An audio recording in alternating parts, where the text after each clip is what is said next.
All right, let's talk about light. It's kind of funny, right? It's literally everywhere, all the time. We can't function without it. But what actually is it? Is it like a stream of tiny little bullets shooting out in a perfectly straight line? Or is it more like a ripple in a pond, a continuous wave spreading through space? Well, that's the big question, and we're going to get to the bottom of it. For the longest time, we had a pretty simple picture of light. We thought of it as a ray, just a straight line of energy. And honestly, it worked great. It explained things we see every day, like reflections in a mirror or why a straw looks bent in a glass of water. It was neat, it was tidy, and for a while there, it seemed like the whole story. Turns out, it was only half. So here's the game plan for breaking this all down. First, we'll see exactly where that simple ray model starts to fall apart. Then, we'll jump into a revolutionary idea from a scientist named Huygens. After that, we'll actually visualize what these light waves look like, test the idea against a regular old mirror, and finally, we'll talk about the secret ingredient that makes all the coolest wave effects possible, coherence. Okay, let's get into it. Part 1. Ray or wave. This is all about understanding the limits of that simple ray idea and why scientists realized they had a major problem on their hands. This is where things get really interesting. See, on the one hand, ray optics works like a charm for reflection and refraction, no problem. But then, you have these other kind of weird phenomena.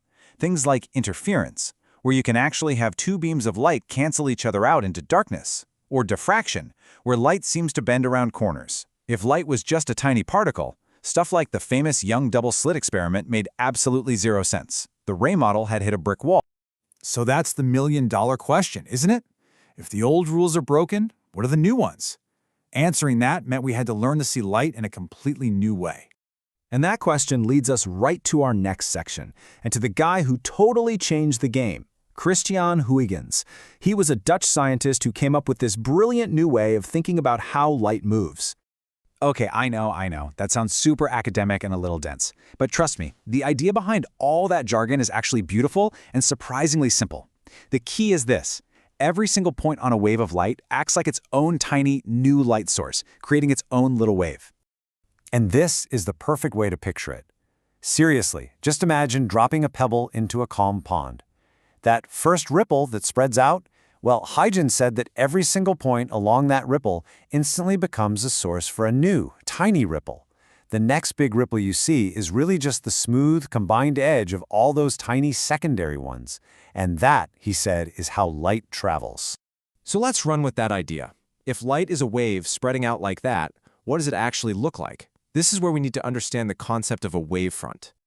A wavefront is basically just a snapshot of the wave. It's a line or a surface that connects all the points that are doing the exact same thing at the same time, like connecting the crests of all the ripples. But here's the really cool part that links the new idea back to the old one. The direction the energy is actually moving, what we used to just call a ray, is always at a perfect 90-degree angle to the wavefront. And what's neat is that the shape of the light source completely dictates the shape of the wave. A tiny point source, like a single light bulb, sends out energy in all directions, so you get these perfect spherical wavefronts.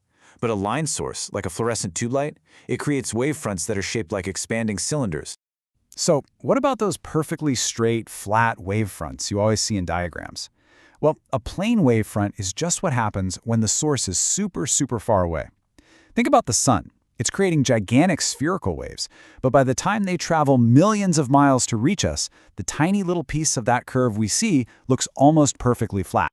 Okay, this wave theory is great for explaining all the weird stuff, but does it hold up when we look at the basics?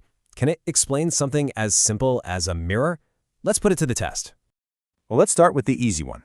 A flat, plane wavefront hits a flat, plane mirror. What happens? Well, it bounces off and it's still a flat plane, just moving in a new direction. This lines up perfectly with the old laws of reflection. So far, so good. But this is where it gets really cool. What if the mirror is curved? Watch what happens now. That same flat wavefront comes in, but the concave shape of the mirror completely reshapes it. It bends the flat wave into a spherical wave that shrinks down and focuses all of its energy onto a single point. This is exactly how things like satellite dishes work, and wave theory explains it perfectly. And it doesn't stop with mirrors. The wave model is just as elegant when it comes to explaining refraction. You know how light bends when it passes through glass or water? You can literally see how the wavefront bends and changes direction as it goes through a prism. The theory is just so consistent and powerful. All right, we're at the last major piece of the puzzle. It turns out, for those really fascinating wave effects like interference to happen, it's not enough for light to just be a wave. The sources of light themselves need a very special relationship. And that special relationship is called coherence.